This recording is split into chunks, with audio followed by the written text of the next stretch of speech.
日本は将来を見ているのに、韓国は今の現実でも苦しんでいる。攻撃陣の中心選手が抜けているから、攻撃はそこまで脅威ではない。日本で開催されるから本気のメンバーを出すはずだ。日本の中盤は韓国よりずっと強い。日本が発展する理由がこれだ。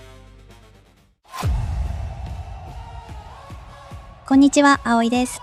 こんにちは、きなです。今回はアジア競技大会の日本のメンバーを見た韓国サポーターと話していくよ。韓国とはノックアウトステージでしか試合しないよね。そうだね。これが日本のメンバーだよ。ひなが好きな塩貝健人選手もこの年代なんだよ。そうなんだ。若い。それでこれがグループだよ。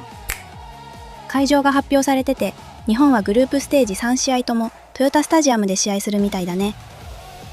何時から試合なの？日本は全試合19時30分キックオフだよ。全試合トヨタスタジアムで19時半キックオフなんて体調管理しやすそう。じゃあ今回も韓国サポーターのドユンくんとリモートをつないでいるよ。アンニョン。アンニョン。じゃあ日本代表のメンバーを見た韓国サポーターが何て言ってるか教えて。任せて。ドユンくん、まずは日本のメンバーを見て韓国サポーターはどう思ったのかな。日本は欧州組が4人、大学生が3人入ってるのを見て。ヨーロッパ組じゃなくて大学生の子供たちを連れて行くのか。先発候補は全員プロだ。今回は普段よりプロの選手が多い。ほとんどプロ選手だ。簡単な相手ではない。このメンバーを見て韓国サポーターが知ってる人はいたのかな。石渡ネルソンは良かったから選ばれたんだね。市原リオンと小杉キュエタが出る。私が好きなリオンくん。聞いたことのある選手が結構いる。簡単ではなさそうだ。それに大学生が選ばれていること自体に驚いてる人もいた。プロや欧州組がいる中に大学生が選ばれたってどれだけうまいんだ。日本では大学サッカーを経由してプロになる選手もいるからね。日本は大学生も強い。三笘も大学出身だ。2018年のアジア競技大会で日本の大学生選手だったのは上田綺世、三笘薫、旗手怜央。日本のトップ選手が8年前は大学生でこの大会に出てたんだ。他には大学生じゃないけど、板倉滉選手と前田大然選手もその大会に出てたんだよ。メンバーが実際にどれくらい強いのかについては韓国でも意見がかなり分かれてるんだ。思ったより力を入れずに来たね。いや、これでかなり本気のメンバーだ。日本のアンダー世代をどれくらい知っているかによって見え方も変わってるのかもしれないね。前回大会より明らかに強い。過去2回の決勝で出てきた日本より厳しそうだ。今回はかなり力を入れてきた。普段より本気だ。なんで力を入れてきたって思ってるのかな。年齢だけ見れば若いけど J リーグの若手選手賞を取った選手や A 代表を経験した選手、欧州一部で出場した選手、 J2 で評価されてオランダの上位クラブへ行った選手がいるからね。詳しい。だから21歳ではあるけど、ただ若いだけのチームではない。この構成でも韓国と市場価値は同じくらいになる。それくらい日本の若い選手を高く評価してる人もいるということだね。2歳若いから簡単とは全然ならないんだね。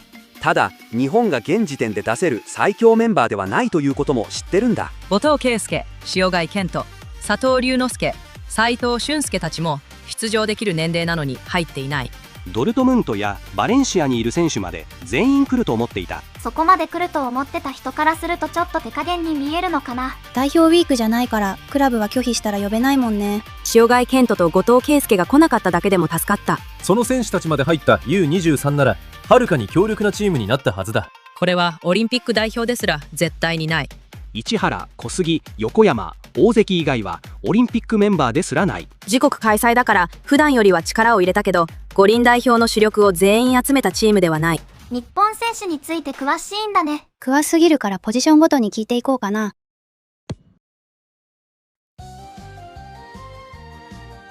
攻撃陣の中心選手が抜けているから攻撃はそこまで脅威ではない。ワールドカップに出た選手が呼ばれてないからね。日本の中盤は韓国よりずっと強い。中盤が強くて攻撃が少し弱いんだ。そういう評価だね。攻撃陣が弱く見えるから韓国にも十分チャンスがある。日本を高く評価する人も全てのポジションが完璧だと言ってるわけじゃないんだね。完全なベストメンバーではないけど前回より力を入れている。でも攻撃の主力が抜けているから圧倒的なチームと決めつけるのも違う。日本の話になるとものすごく過大評価するか逆にものすごく批判するかのどちらかになる。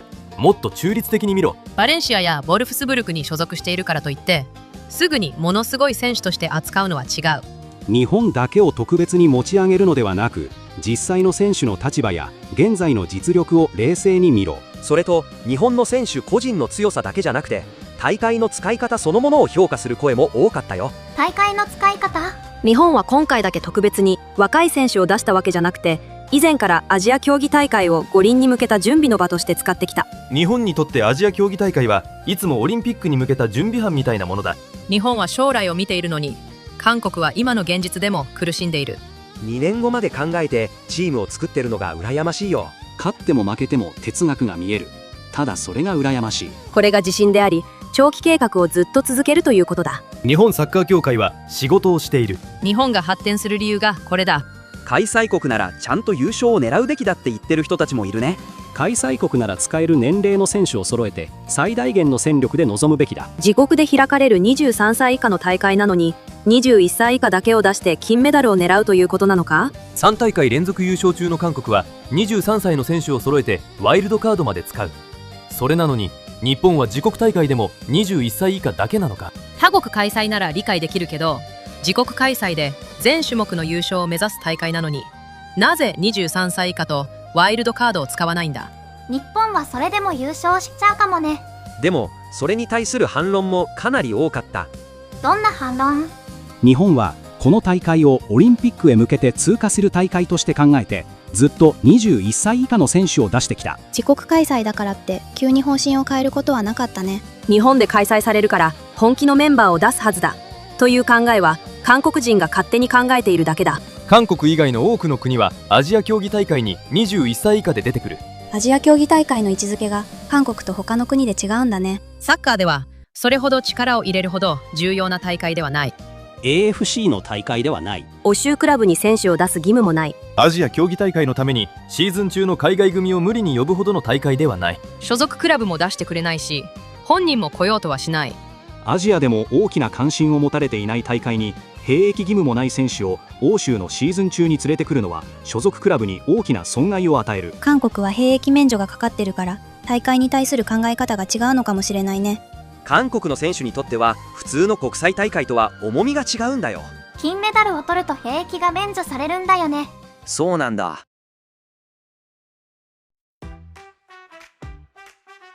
韓国は軍隊があるから命がけでやるけど、日本はそこまで命をかける必要がない。大会を楽しむ日本対兵役免除のために戦闘的に戦う韓国。韓国は命がかかってるからアジア競技大会くらいは譲ってくれ。日本には兵役がないんだから韓国に金メダルを譲ってほしい。日本はどうせ軍隊に行かないんだからアジア競技大会は譲ってくれ。日本も自衛隊に送られると言われたらアジア競技大会でもものすごく必死にやると思う。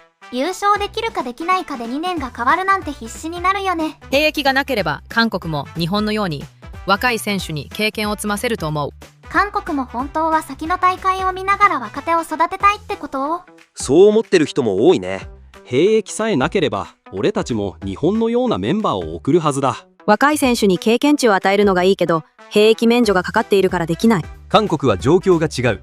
兵役問題があるから勝つと思う。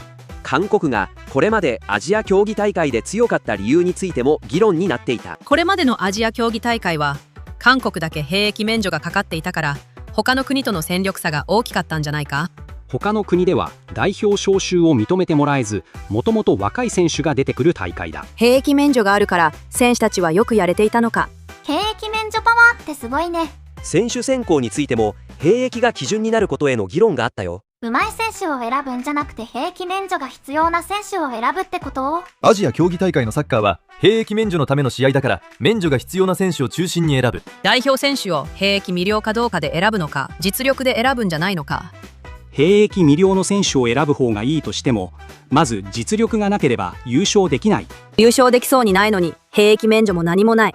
まずは優勝するために実力のある選手を選ぶべきだ。もともと昔からそういう大会に変わってしまったから仕方がない。優勝できなければ軍隊に行くしかない。優勝できない時の代償が重すぎる。韓国代表の選手と日本の選手を比べてる人もいるのかな。もちろん。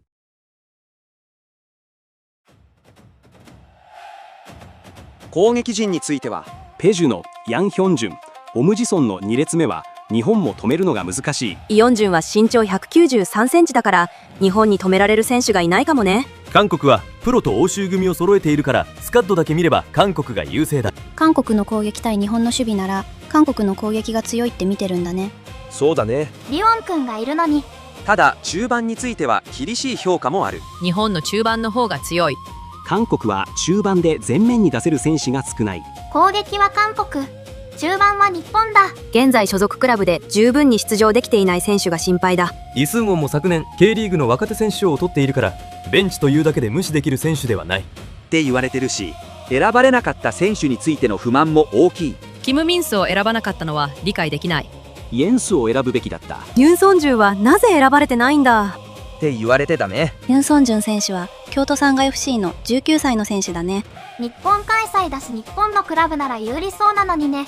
選手ではいい勝負ができるけど監督に差があるって言われてるんだ。メンバーだけなら韓国が上に見えるけど監督が問題だ。監督の能力差がものすごく大きい。日本に勝てないのはイ・ガン・インがいないからではなくイ・ミンソン監督がいるからだ。選手選考も監督への批判につながってるんだよね。キム・ミンスやイエンスを選ばなかった無能な監督だ。協会が選手を選んでいるのではないか。協会が変わらなければ誰と戦っても負ける。しかもこの監督は現役選手時代に飲酒運転とひき逃げで立件された過去も問題視していて、選手たちが信じてついていけるのか。辞任するべきだ。他の分野なら追放される問題だって批判する声が続いていた。それだけ監督引き受けてくれる人がいないのかな。本ミョンボシーズン2が始まるのか。イ・ミンソン監督と比べるとホン・ミョンボ監督の方がまだマシだ。あんなに批判されてたフォン・ビョンボの方がマシって相当だね。でも少しだけど全員が見放しているわけではないよ。イ・ミンソン監督は今回は違うはずだ。信じてみよう。アジアカップとアジア競技大会頑張れ。それと韓国対日本の話をしていたけど、まず試合することがあるのかも疑問視されてるね。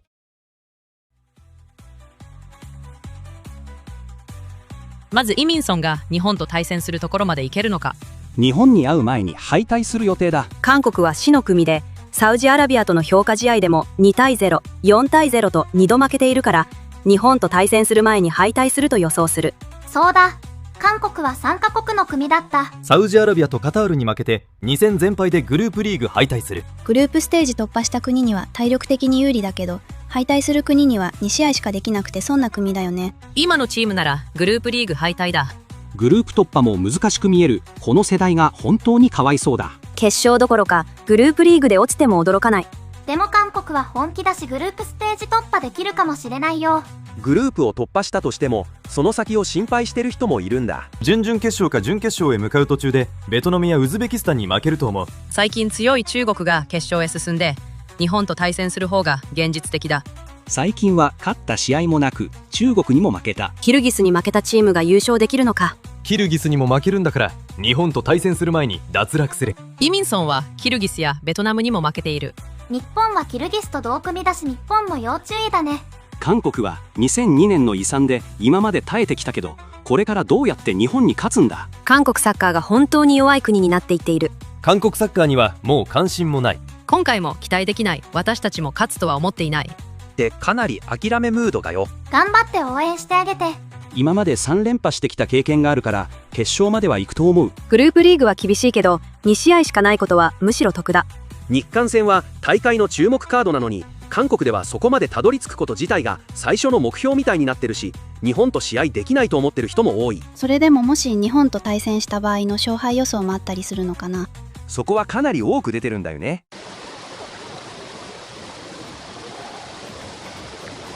韓国はひどく負ける。今回は気持ちよく負けて両国の差を実感することになる。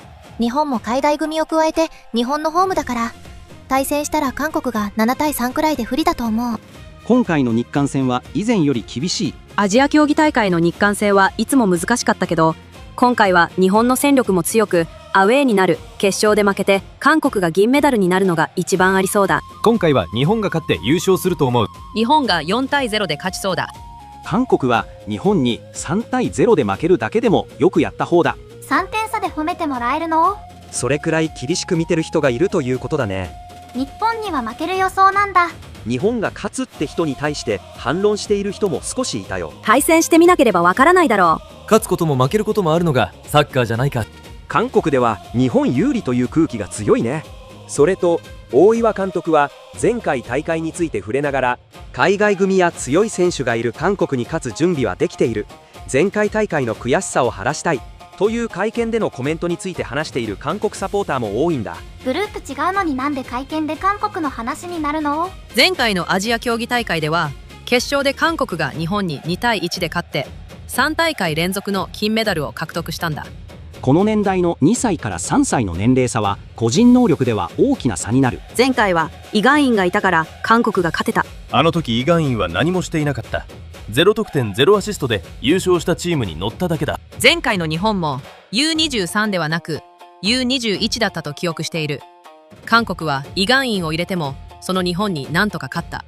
日本はオリンピック年代で出る大会だから絶対若い年代になっちゃうしね。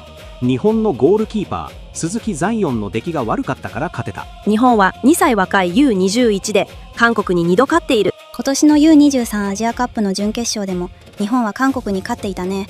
ただ日本の同じ世代が韓国に負けた試合もあるという反論も出てた。その U21 は以前の U20 大会で韓国に負けて敗退した同じ選手たちだ。大会後に海外組が合流した再対戦では韓国が勝ったこともある。今回はそのリベンジマッチだ。勝ったり負けたりってことなんだね。それと大岩監督の韓国に勝つ準備ができているって発言は韓国では挑発だと思った人もいるんだ。日本はどうしてこんなに挑発するんだってね。でもそれに対してこれは挑発ではない。相手の選手を尊重してイ・ガンインがいなくても韓国の海外組は脅威だと認めながらそれでも勝ってみせると言っている。これのどこが挑発なんだ。むしろ見習うべき姿勢だ。相手を持ち上げながら自分たちにもできるというのはかっこいい。実力差が大きいなら挑発ではなく事実を言っているだけだ。でも韓国代表は U23 だしオーバーエイジ枠もいるみたいだし兵役免除パワーもあるから侮れないね。試合することがあったらね。日本への警戒や韓国は日本戦まで勝ち上がれないという厳しい声が目立ってた。でも U23 とワイルドカード3連覇の経験を信じる声もある。まずはしっかり勝ち上がって厳しい予想を結果で変えてほしいし、俺も最後まで応援してるよ。私はいつでも日本を応援してるよ。韓国サポーターからはこんな感じのことを言われてたね。ドヨン君話聞かせてくれてありがとう。日韓戦をやるときはよろしくね。それじゃあ葵さんひなちゃんどうばトバノックアウトステージで韓国戦あるとしたらいつなの？それがわかんないんだよね。今回は情報出るのが遅いんだね。分かってるのは準決勝だけ長井陸上競技場でやるってことかな。準々決勝はトヨタスタジアムか名古屋市瑞穂公園ラグビー場で、決勝はトヨタスタジアム。日本はトヨタスタジアム率高いね。これが日程だね。全試合日本は19時半キックオフだよ。1試合目と2試合目の前にトヨタスタジアムで同じグループの別試合があるんだけど、16時から試合だよ。まだ暑さが残る時期かな。これは日本有利。開催国は有利だね。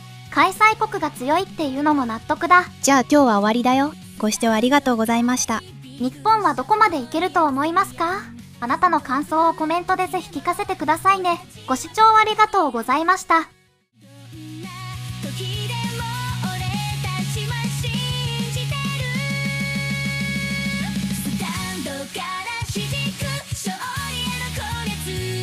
燃やせ